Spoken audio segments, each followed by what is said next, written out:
It's Monday, September 14th. I'm talking to Peter Julian, NDP trade critic, MP for Burnaby West, New Westminster. We're talking about the Canada-Colombia trade agreement. What has happened this week that's new here in Parliament? Well, the Conservatives have brought the agreement back first thing Monday morning. As soon as we reconvened, we now have the Canada-Colombia trade deal back on the table, obviously supported by Liberals and Conservatives. And what we're asking people across the country to do is make it very clear to their representatives, Liberals and Conservatives, that we do not believe in endorsing murder, that the ties the Ruby administration has with paramilitaries, murderous paramilitary thugs, and drug lords is simply unacceptable for a privileged trading relationship. This gives a privileged trading relationship to the Ruby administration. It's completely inappropriate given the carnage, the number of trade union leaders who are killed, human rights advocates that are killed with impunity. And so what we have is a push, concerted push by the Conservatives and Liberals to try to force this bill through, and a concerted defense by the NDP to stop it. Liberal trade critic Scott Bryson and Bob Rae traveled to Colombia this summer, and they say they received assurances that human rights concerns and the safety of trade unionists is being addressed by the deal or by side deals. What's your response to that? Well, they simply didn't meet with trade unionists. They didn't meet with human rights advocates. They met with a prepared list that was given to them by the Colombian government.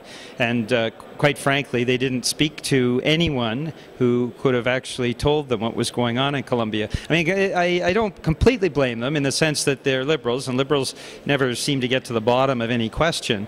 But when I went to Colombia, the government had a very carefully prepared plan. They had fake union leaders, people who'd either left the union movement or had been bought out or were corrupt, or had part of little employer unions that were basically set up by the companies themselves. And that was their representatives from labor. And they had human rights advocates that it turns out, as we looked at their backgrounds, were all tied to the government. So we went beyond that. We cleared that away. The NDP forced real hearings to hear from trade union leaders, real trade union leaders, real human rights activists, real environmentalists. And the message we got from them was very clearly against the agreement. So what we have is Scott Bryson and Bob Rae sipping wine with industry leaders and the elite in Bogota and these fake consultations that the Liberal Party undertook.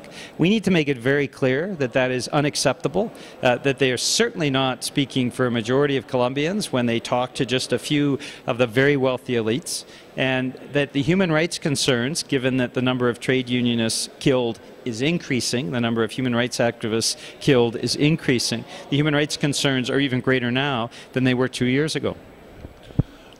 Scott Bryson cited the UNHCR, the United Nations Human Rights Committee, as saying that the human rights concerns are being addressed by the agreement. Is he correct in that? Absolutely not. Absolutely not. I mean, both the Conservatives and Liberals weren't able to access any facts at all. The reality is every reputable human rights organization on the planet has spoken out against this agreement. The reality is the labor movement in Colombia is firmly united against this agreement. That is the reality. And the documentation is there. I've provided documentation to Scott Bryson. He hasn't bothered to read it. So he's trying to make up things that simply are not true. Human rights organizations have expressed broad concerns about what's happening in Colombia. They have said they oppose this agreement. So has the labor movement in Colombia, and the people who speak out there are speaking out at great risk to their personal safety. So I am appalled how irresponsible the Liberals have been. Bob Rae and Scott Bryson are right-wingers trying to pretend that they've done their due diligence. They haven't. Neither have the Conservatives. And I think Canadians are far too smart to be taken in by the public relations campaign of a government that has direct ties with paramilitary thugs and drug lords.